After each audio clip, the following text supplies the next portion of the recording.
네, 이게 이제 김성교 박사님이라고 일단 자기소개 먼저 해주시면 뭐 어색하시겠지만 지금 갑자기 저 만나러 오셨다가 이게 갑자기 이제 유튜브 그 강제 출연 각인데 네네 유튜브예요? 유튜브에 올립니다. 네네. 네. 편집은 다 합니다. 네. 네. 네, 안녕하세요. 저는 김선교라고 하고요.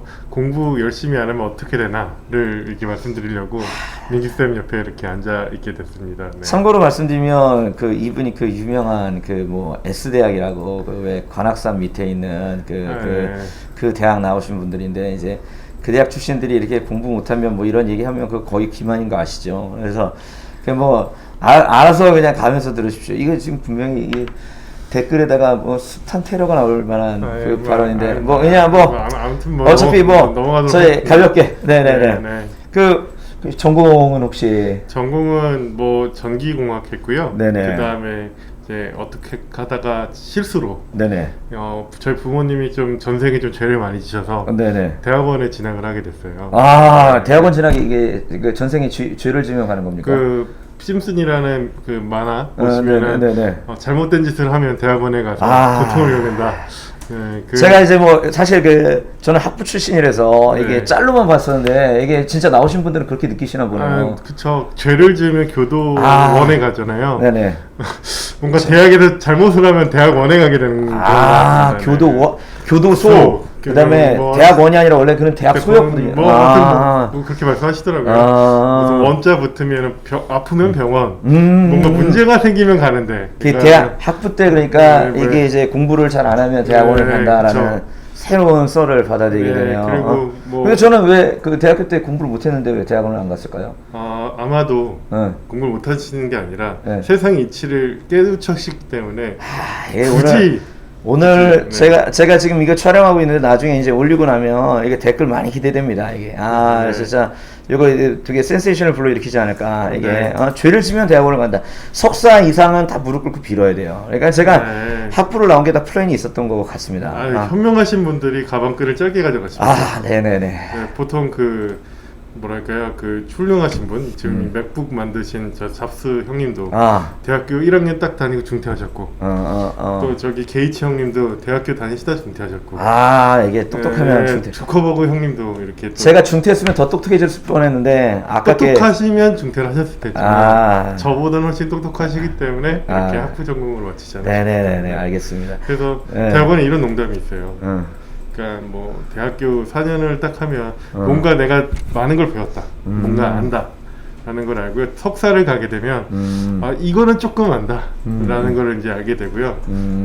박사를 마치게 되면 석사를 마치면 아무것도 모른다 라는 생각을 하고요. 박사를 마치게 되면 나만 모르는 게 아니다, 쟤도 모른다. 오히려 가면 갈수록 네네.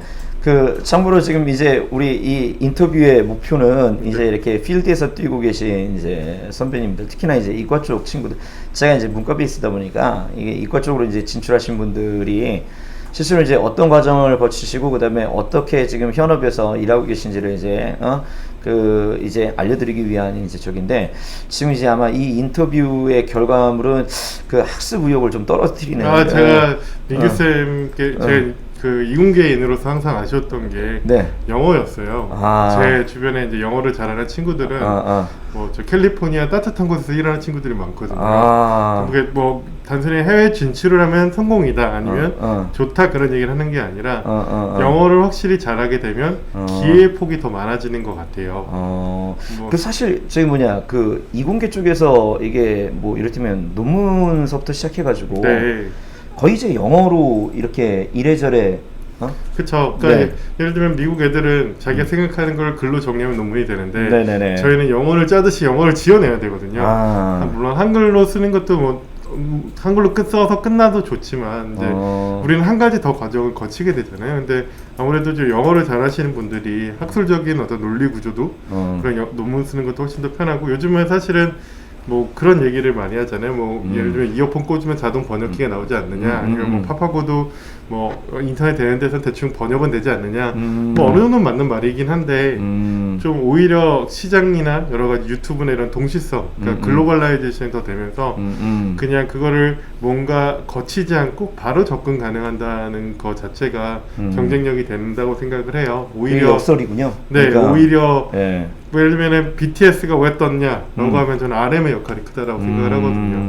뭐 당연히 뭐 보조적인 장치, 뭐 번역, 뭐 이런 거를 해도 훌륭한 콘텐츠이긴 하지만 정말 정말 현지인과 비교했을 더라도 좀 경쟁력 있는 언어 능력이라는 것 자체는 정말 더 많은 똑같은 능력이 있어도 더 많은 기회를 얻을 수 있는 도구가 된다고 생각을 해요. 그래서 물론 이제 입시니까 전략적으로 영어만 하는 게 아니라 뭐 국어도 해야 되고 그렇죠. 과학도 네네. 하고 수학 배분을 해서 점수를 잘 받는 게 목적이긴 한데 일단은 영어 실력이 좋으면 좋을수록 나쁠 건 하나도 없다 라는 생각은 분명히 듭니다. 전 그래서 사실 지금 잘 모르지만 여기 공대 가는 친구들 보고 대학교 가서 영어를 열심히 하라 그러거든요. 네. 영어가 하여튼 뭐 필요하긴 할 것 같아요. 왜냐면 뭐 이렇게 그 페이지 뷰를 봐도 사실 이제 영어로 유통되어지는 정보의 양이 뭐 중국어나 뭐 기타 언어를 거의 압살하는 정도니까 뭐 특히나 뭐 테크놀로지나 뭐 사이언스는 뭐 거의 그런 것 같습니다. 그래서 유튜브만 봐도 네. 제가 이제 먹방 유튜버들을 가끔씩 보는데 영어로 그냥 영상 예쁘게 하고 영어 조그마한 그냥 그 요리 우리나라 한식하는 교포가 하는 건데 네. 우리나라 소위 말하는 잘 나가는 그 먹방 유튜버보다 뷰가 한 5배 정도는 되더라고요. 아 그래요? 그래서 시장 자체가 마켓 사이즈 자체가 달라지니까 뭐 일단은 뭐 로컬에서 충분히 경쟁력 있는 것도 중요한데 어떻게 보면 저는 뭐 코로나 이후에는 뭐 그런 로컬라이제이션 지역에서의 어떤 특수성이 반영된다라고 하는데 사실은 그거보다 그런 공통적인 도구로서 그런 우리가 능력만 되면 정말 세계로 나갈 수 있는 가능성이 더 열렸기 때문에 뭐 어떤 기술 발달로 동시통용이 되든 뭐가 되든 간에 그런 어학 능력 자체는 정말 플러스 알파가 될 수 있는 요소가 될 거라고 생각을 합니다. 제가 공대나 이제 이공계 출신 이제 이렇게 뭐 통칭해서 아버님이라고 할게요. 이렇게 계신 분들한테 여쭤보면 향후 20년 동안에는 뭐 이렇게 그 엔지니어의 세상, 뭐 테크놀로지의 세상, 뭐 이런 게 펼쳐지고 사실 오히려 그게 뭐라 해야 되나 사람과 사람 사이의 격차, 그다음에 이제 이 시대를 주도하는 사람과 그다음에 이제 이 플랫폼 속에서 이제 하나의 그냥 속해 있는 사람하고의 차이를 만들어낸다 그러는데. 사실 그런 면에서 어떻게 생각을 하세요? 아까 지금 영화 관련된 부분도 좀 그런 단초인 것 같은데. 되게 사실은 제가 이제 그 공공학번 때인데, 네네. 그러니까 20년 됐죠 대학 졸업한 네네네. 됐죠. 근데 그때는 이제 인터넷 혁명, 뭐 IT 이런 얘기를 했었는데 요즘은 AI, 뭐 블록체인 이런 얘기들을 많이 하잖아요. 네네네. 근데 그런 선각자라든지 예를 들면은 뭐 손정희라든지 아니면은 그런 AI를 연구하시는 많은 분들이 이런 얘기를 해요. 제가 이제 에너지 전기 전공자다 보니까 네네네네. 어떻게 인류의 문명상 150년을 산업혁명 이후 150년, 1850년 이후에 지금까지를 보면 두 가지가 인류의 어떤 혁명을 일으켰는데 첫 번째가 내연기관과 전기의 사용을 많이 꼽더라고요. 그러니까 내연기관은 자동차에 있는 그 동력 장치, 그러니까 에너지원을 넣으면 기계적인 힘을 돌려서 뭐 공장을 돌린다든지 자동차를 돌린다든지 이런 게 정말 자동화나 대형화나 그런 것들의 보편적인 에너지 사용으로 이어졌고 전기 같은 경우에도 뭐 핸드폰이든 뭐든 이런 전기로 이루어진 그런 전자제품들을 상상할 수 없잖아요. 근데 지금 AI를 그렇게 보시는 분들이 좀 많은 것 같아요. 새로 또 다른 이제 툴로서 이제 네네. 이게 단순히 물론 그 자체를 뭐 과거에 10년 전, 20년 전에 있었던 자동화나 머신러닝의 연장선으로 보시는 분도 있고 아니면 범용, 그러니까 어디서든 쓸 수 있는 그런 기술적 도구로서의 어떤 가능성을 열려 있게 생각하시는 부분도 있는데 결국에는 그러한 기술적인 것들, 그런 것들이 어떻게 보면은 우리가 생각하는 지금 우리가 익숙한 것들에서 정말 익숙하지 않은 것들로 이동시킬 수 있는 그 잠재력은 높다라는 생각을 하고 있어요. 저도 제 직업이 이제 과학기술 영역에서 이제 평가나 기획이나 이런 업무를 국가과학에서 하는 걸 하고 있는데 그러면 미래는 어떻게 될까라고 한다면 좀 열린 사고가 제일 중요한 것 같아요. 열린 사고요. 네, 그렇죠.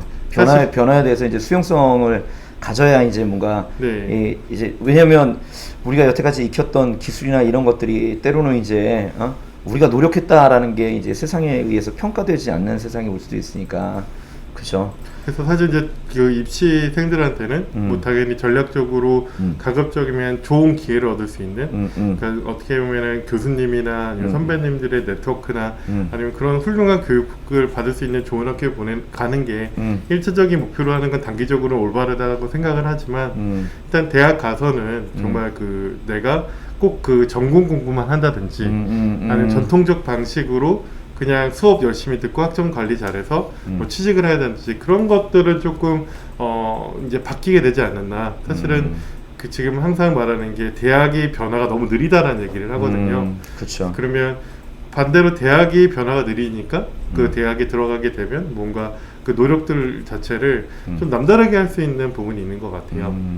그렇죠. 오히려 차별성을 드러낼 수 있다. 네, 그렇죠. 그래서 뭐 예를 들면은 자기가 1학년 때부터 뭐 물론 그런 지표로서의 학점이나 공부를 열심히 하는 것은 상당히 중요한 의미죠. 기본기가 있어야 뭔가 응용 능력이 생기는 거는 언제나 뭐 강조할 수 있지만 일단은 그런 다양한 것 분야에 대한 그런 호기심과 그 호기심을 그냥 궁금하다가 아니라 해보는 것 그리고 뭐 저도 제 수능을 많이 봤었는데 뭐 대학교 1, 2년 늦게 들어가나 혹시 아니면 대학교 1, 2년 빨리 졸업하는 것보다는 그런 거 뭐 제때 졸업하는 것보다는 뭔가를 내가 한번 완성해 보는 그런 것들 뭐가 됐든 그게 되게 중요하지 않을까. 한번 이제 이렇게 좋아하는 부분에 대해서 몰입할 수 있는 용기나 그다음에 이제 그런 부분에 대해서 가능성을 열어두는 자세 이게 중요하다는 거죠. 그 지금 보시는 분들 제가 이제 이렇게 이 이과 쪽 그 아버님들을 만나가지고 맨날 이렇게 머리를 이렇게 쥐어뜯으면서 이런 얘기를 듣고 있어요. 지금 얼마나 공부가 되는지 몰라요. 근데 제가 이제 이런 걸 시작한 이유도 그런데 사실은 왜냐면 여기 이제 특히나 문과 쪽 같은 경우는 이 베이스에 머물러 있으면 진짜 세상을 좁게 볼 수밖에 없는 여지가 많거든요. 왜냐면 이과 쪽에 계신 분들도 사실 자기 전공 분야 말고에서 벌어지고 있는 이 수많은 변화에 대해서 내내 귀를 기울이고 뭐 탐색하고 그 다음에 문의하고 자문하고 물어보는 게 절대로 이제 뭐라 해야 되나 이게 뭐 저거한 일이 아니니까 이래저래 이제 열린 마음으로 다가갈 필요가 있을 것 같아요. 혹시 지금 이제 일하시는 부분 뭐 이제 회사에 대한 그 뭐 구체적인 내용 말고 이제 어떤 일을 하고 계시고 그다음에 이제 그 일에 대해서 어떻게 느끼시는지 한번. 저는 이제 본캐와 부캐가 있어요. 네. 그러니까 회사에는 이제 공공영역에서 국가과학 R&D 기술에 대한 전반적인 정책을 기획하고 또 R&D 사업을 어떻게 최상단이라는 표현을 하거든요. 그러니까 정부의 정책단에서 평가하는 일을 담당을 하고 있고요. 그러다 보니 그런 세부적인 기술도 중요하지만 어떤 보편적인 전반적인 변화의 흐름이나 아니면은 그런 그 시대의 요구 사항들 아니면 미래엔 어떤 게 중요할 것인가라는 부분도 눈여겨볼 수밖에 없고요. 또 그런 부분이 이제 회사에서 저한테 이제 기본적으로 요구하는 부분이고 이제 제가 개인적인 전공 그리고 이제 회사에서 그런 부분에서는 이제 전문가로서 좀 정책에 자문을 하거나 그런 관련 일들 하는 건 에너지 쪽을 하는데 그런 에너지 정책 중심으로 좀 말씀을 드리면 그 아까 전에 변화에 대해서 말씀을 해주셨는데 사실 에너지 산업에 대해서는 변화를 못 느끼시는 것 같아요. 고등학생들은 많이 못 느끼죠. 근데 예를 들면 그 선생님께서도 그 훌륭하신 급식소의 운영자 사장님이신 대표이신 네네네 뭐 사회복지 시설로도 여기 등록되어 있습니다. 네네네. 사회복지 시설을 운영하시는 네네네. 뭐 직업은 강사인데 어떻게 이게 무슨 사회복지 시설 원장이 됐는데요? 후견인이신 네네네. 그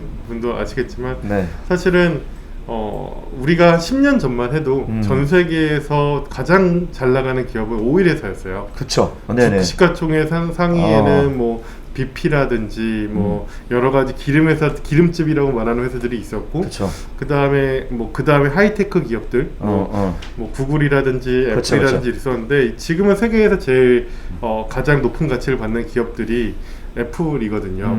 그리고 사실 제가 한 5년 전에 페이스북이 페이스북 사이트밖에 없는데 삼성전자 주가보다 바로 밑에 있을 때 뭐 얘네가 삼성전자보다 뭔가 그 가능성이 있는데 지금 삼성전자보다 2배 이상 더 비싼 가치를 받고 있고 세상이 되게 바뀌었거든요.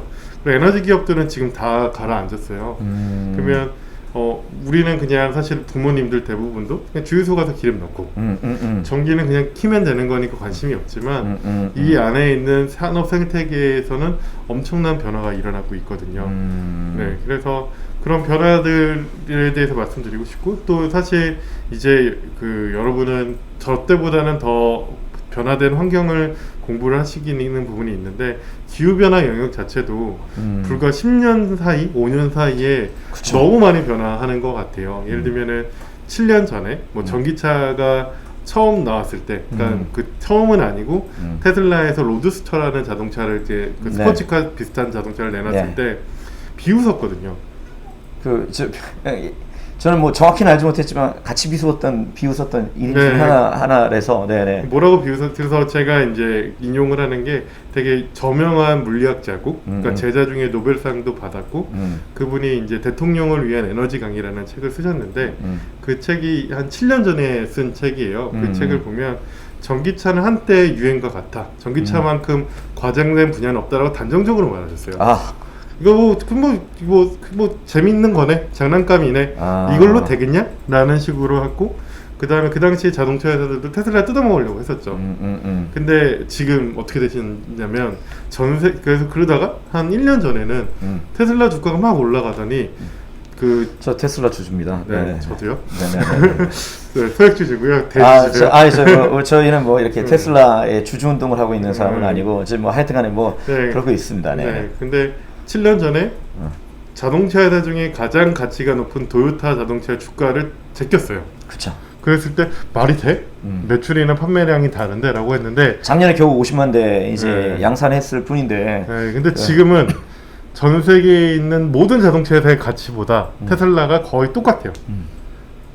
이제 조만간 넘을 것 같거나 이미 넘었어요. 이건 현실입니다. 뭐 어제 주가 기준으로 이제 그 한 주당 이제 880불 정도 이제 치고 있으니까 900불 넘을 것 같은데, 이게 사실 분할 후의 가격이거든요. 네, 분할 전에 10,000불이죠, 이제 거의. 네, 그렇죠. 분할 전에 제가 이제 790불에 이제 이제 매수를 했었는데, 지금 10배 오셨다고 하시는 겁니다. 아니, 중간에 이제 8구선 다시 들어갔기 때문에 뭐 그 정도는 아니지만, 뭐 그럼에도 불구하고 이게 제가 이제 미국 주식 시작한 딱 날짜를 기억하는데 5월 9일이에요.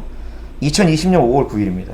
2020년 5월 9일에 제가 이제 790불에 이제 여기 테슬라를 매입을 했어요. 근데 이게 지금 잘 아시겠지만 이제 이게 분할을 했어요. 한 주를 5주로. 그죠? 그래서 지금 880불이다 라고 하면 이게 이제 얼마로 이제 증폭됐는지 잘 아실 수 있을 거예요. 네. 그래서 사실 전기차라는 게 테슬라가 어쨌든 그냥 리더고, 그래서 그런 스포츠카에서 모델 S라는 고급 자동차를 갖고, 그 다음에 이제 모델 3라는 아까 한 주당 6주였나요? 잘 모르겠어요. 근데 저는 소액 주주인데, 제가 300불일 때 샀거든요. 분할전 보면 1,300% 올랐더라고요.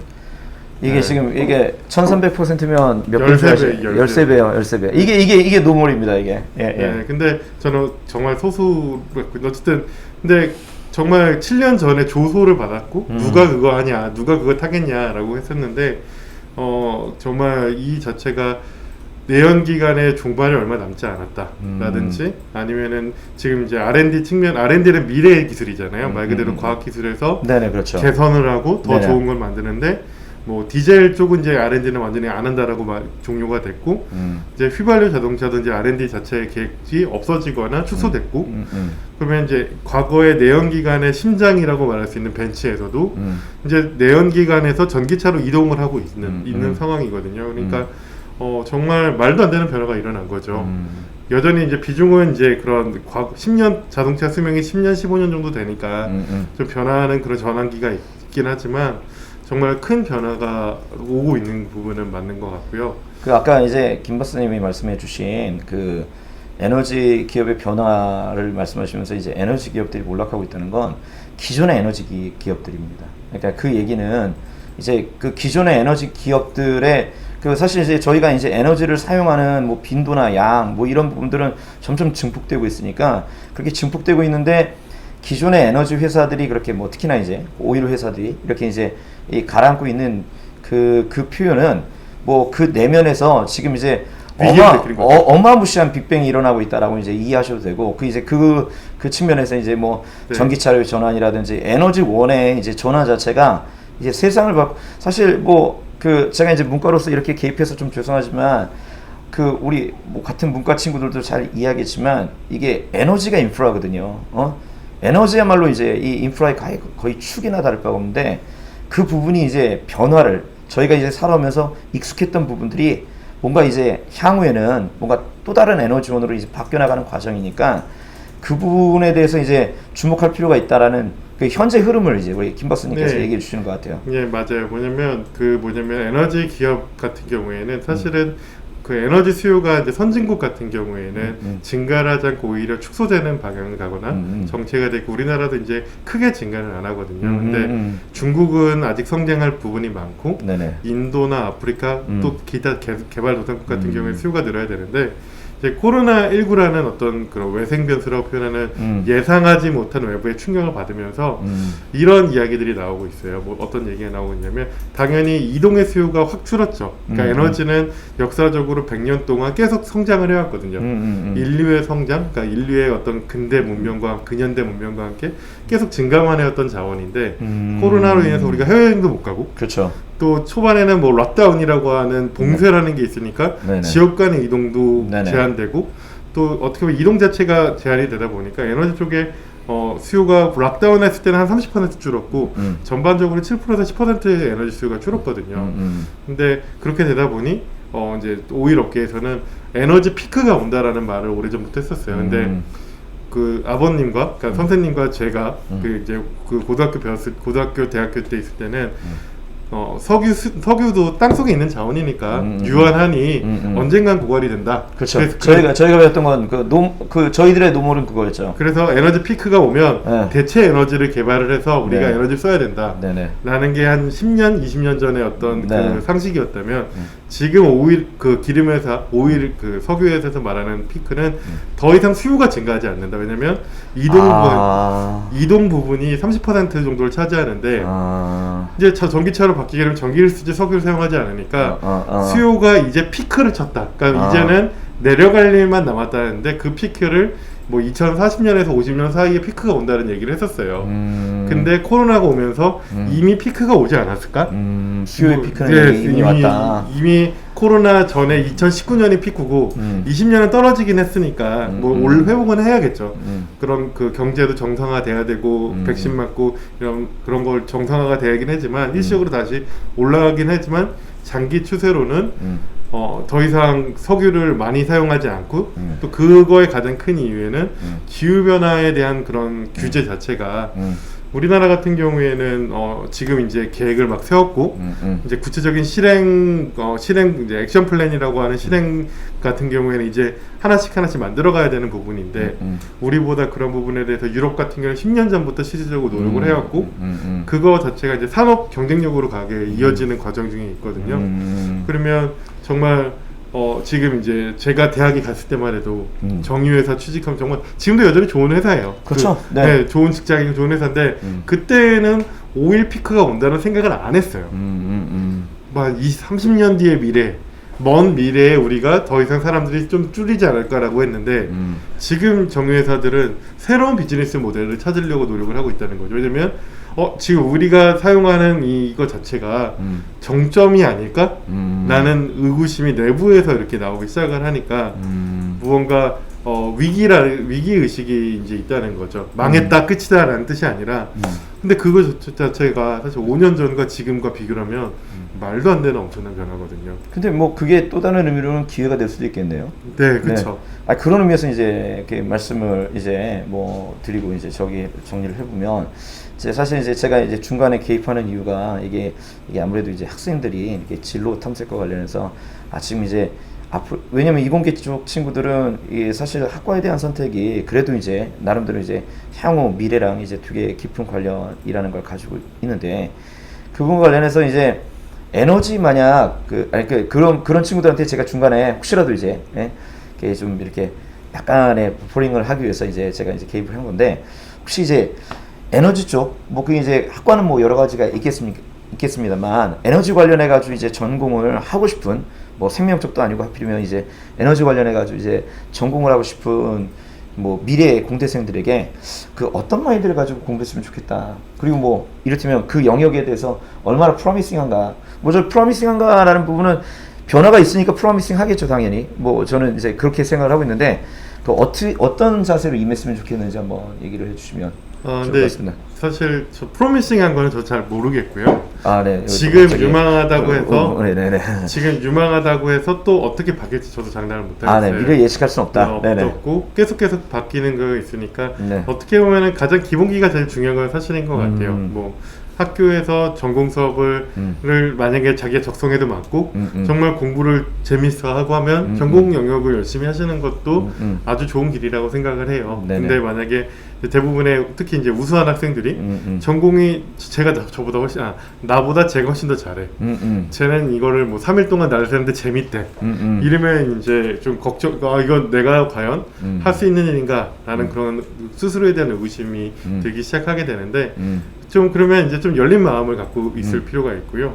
그리고 뭐 이거는 제가 만약에 대학생으로 돌아가려면 어떻게 할까라는 그 질문을 만약에 한다면 제 주변에 그 이제 대학생 친구를 부모님 둔 분이 이런 말씀하시더라고요. 컴퓨터를 꽤 잘했대요. 컴퓨터를 꽤 좋아하고 잘했는데 컴퓨터 전공으로 가려고 했는데 거기선 정말 잘해야 된다.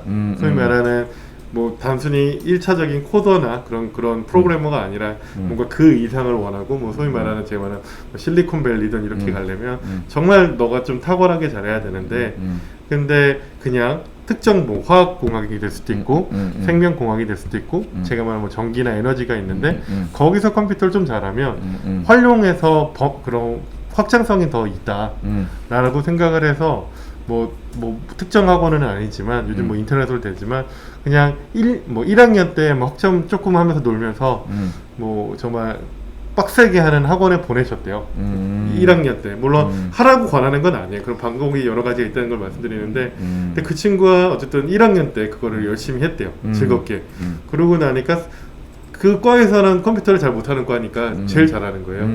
그러니까 지금 이제 유학가에 있다라고 하시는데 교수님도 예를 들어서 딱 봤을 때 얘가 그 컴퓨터 코딩을 얘기하면 뭐 예를 들면 논리 체계잖아요. 그 소위 말하는 우리가 모든 것을 검증하는 뭐 알고리즘을 만들면 구현할 수 있는 애가 얘밖에 없는 거예요. 그래서 우리가 어렸을 때 그 보시면 알겠지만 제일 중요한 건 아이디어가 중요하죠. 그걸 알고리즘을 만들고 뭔가 이거 뭘 해야 될지 문제를 해결하는 능력이 중요한데 그걸 또 구현하는 것도 나름의 능력이잖아요. 그래서 뭐 그렇게 하라, 뭐 그게 답이다, 뭐 모두 다 코딩을 배우자 이게 아니라 그건 절대 얘기하고 싶지 않지만 그런 식으로 자기 어떤 특성을 키울 수 있는 부분도 좀 있을 것 같아요. 그러니까 사실 이제 엔지니어라는 이제 그 영역 자체가 뭔가를 구현해내는 영역이잖아요. 네. 이 뭐 이론도 이제 겸비를 해야 되겠지만 뭐 그런 의미에서 이제 엔지니어 뭐 특히나 이제 에너지와 관련된 엔지니어가 되고 싶은 이제 그 친구들도 이제 일단은 이제 오픈 마인드를 가지고. 근데 뭐 예를 들면 내가 수학을 잘하면 통계 쪽이나 아니면 수학을 다루는 걸 잘할 수도 있는 거고요. 영어를 잘하면 뭔가 해외 최신 정보들을 정리하고 글을 써서 뭔가 이런 것들을 남한테 뭐 그런 증권사나 애널리스트처럼 그런 부분으로도 활용될 수도 있고요. 아니면은 뭐 기술 개발 영역에서 자기가 재미가 있으면 뭐 저처럼 뭐 죄를 져야지 가는 대학원에 가셔서 대학원에 가셔서 뭐 그런 이게 아무리 봐도 이게 지금 뭐냐 이게 자꾸 안 통하는 농담을 계속 이제 이게 이게 완전히 아재기인데요. 근데 사실은 그런 말도 있어요. 공부를 잘하는 줄 착각해서 대학원을 갔다가 공부를 못한다는 겸손한 마음을 가지고 졸업하는 경우가 있고요. 뭐 학부생이 듣기에는 뭐 좀 그렇고요.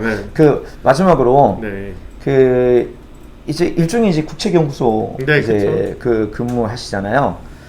국책연구소 이렇게 근무하시면서 그 어떠세요? 이게 이제 우리나라의 뭐 R&D 뭐 이 관련해서 이게 이제 수준이 또 낮지도 않고 전 세계적으로도 뭐 괜찮잖아요.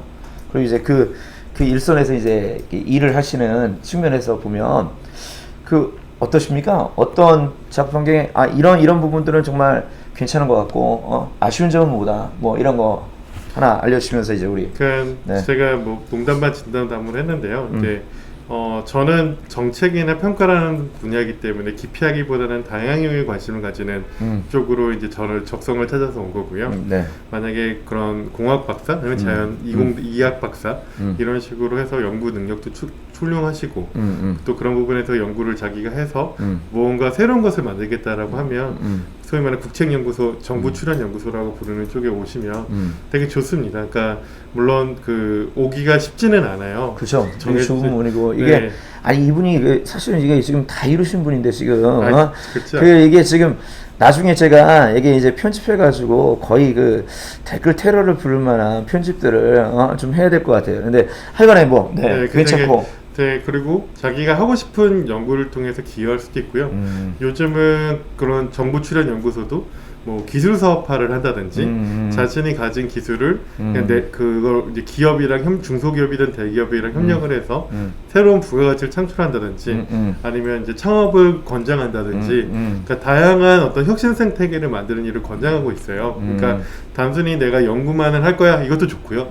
또 연구를 통해서 뭔가 부가가치, 그러니까 새로운 일들을 만들 거야 라는 것도 좋고, 그래서 대기업에서는 이제 소위 말하는 그런 대기업이 됐든 아니면 뭐 애플과 같은 글로벌 기업이 가시게 되면 또 실질적으로 그런 내가 생각할 것을 바로바로 구현을 하거나 뭔가 기여할 수 있는 부분, 그런 부분에 대해서 그런 부분이 잘 맞는 분들도 계실 것 같고, 긴 호흡으로 가지면서 좀 연구를 하고 논문을 쓰는 거에 적성이 맞으신 분은 교수직이나 연구직, 그 소위 말하는 중출연연도 좋을 것 같고요. 저처럼 이렇게 보편적으로 많이 보면 그런 것들을 보는 또 국책연구소 정출연들도 있으니까요. 그래서 자기가 찾아가는 길들은 많고요. 다만 뭐랄까요, 그런 정말 뭐가 답이다는 아니고요. 정말 이렇게 자기가 관심 있는 것들을 조금 만들어가는 부분은 중요한 것 같습니다. 네, 그러니까 연구 파트, 그러니까 연구가 이제 그 나름대로 이제 그 적성에 맞는 친구들이 있거든요. 그리고 이제 게다가 이제 이공계 쪽에 이제 이 연구소들 같은 경우는 뭔가를 구현해내니까 사실 이제 그 분과 쪽보다는 좀 더 덜 막막한 뭐 이런 부분들, 성취감도 있고 뭐 이런 부분들이 좀 있으니까 그냥 뭐 이렇게 그 공대 쪽 진학하시는 분들 이제 여기 한번 인터뷰 보시고, 네. 지금 이제 이렇게 이제 여유 있는 이 개그와 이 농담이 나오는 이유가 이 국책연구소 안에 출연연구소 뭐 이것들이 괜찮아서입니다. 그러니까 딱 휴가 썼습니다. 휴가. 네네네. 이게 이렇게 휴가 쓰고 딱 이렇게 오셔서 이렇게 급식소 찾아오셔가지고 이렇게 또 후배들에게 이렇게 인터뷰도 해주실 수 있는 부분들이 있으니까 하여간 뭐 나름대로 이렇게 그 연구자의 삶을 살고 싶은 분들은 한번 여기 이제 그 이 인터뷰 보시고 다시 한번 용기 내시고 그다음에 이제 뭐 잘 활용하셨으면 좋겠습니다. 제가 뭐 정출연의 장점을 말씀드리면 하나 더 합니다. 일단은 자기가 역량에 따라서 책임이 주어지고 그 책임에 따라서 어느 정도 자유도가 높아요. 그러니까 뭔가 이런 뭐 사장이 있고 그다음에 뭐 그 밑에 부사장이 있고 이런 과정이 아니라 자기가 이제 연구 책임자로서 그 연구에 대해서 그런 일정이든 아니면 뭐 주말에도 일할 수 있고 뭐 밤에도 새벽에도 일할 수 있고 그렇게 실질적으로 열심히 하시는 분도 있지만 또 자유도가 되게 높아요. 뭐 그 자율성 내지는 자유도라고 표현했는데 이게 이제 직장을 다니시는 분들은 이게 이제 뭘 의미하는 줄 아실 거예요. 이렇게 이를테면 그 뭐 굳이 이제 좀 이렇게 제가 제 수준으로 낮춰서 이제 얘기해 보면 정규직의 삶과 그다음에 프리랜서의 삶을 함께 살 수 있는 이런 영역들이 이제 이 출연연구소 같은데 좀 존재한다는 얘기니까 너무 문과스럽게 정리하긴 했지만 아마 딱 느낌은 아마 그 느낌일 겁니다. 그래서 뭐 여기 이제 그 우리 존경하는 우리 김 박사님처럼 여기 이제 연구 쪽에 이제 길이 있으신 분들은 함께 임하셨으면 좋겠고요. 하여튼 뭐 감사드리고, 지금 우리 김 박사님이 원래 얘기하실 때 제가 이제 한 30분 정도 인터뷰합니다 그랬을 때 뭐라고 얘기하셨냐면, 아니 무슨 30분이나 얘기할 게 있어. 지금 제가 이거 끊어놓지 않았으면 아마 지금 1시간이라도 얘기하셨을 뿐이에요. 근데 하여튼 뭐 그 겸손의 대마, 우리 김성규 박사님과 우리 인터뷰 여기 있습니다. 하여튼 시청해 주셔서 감사합니다.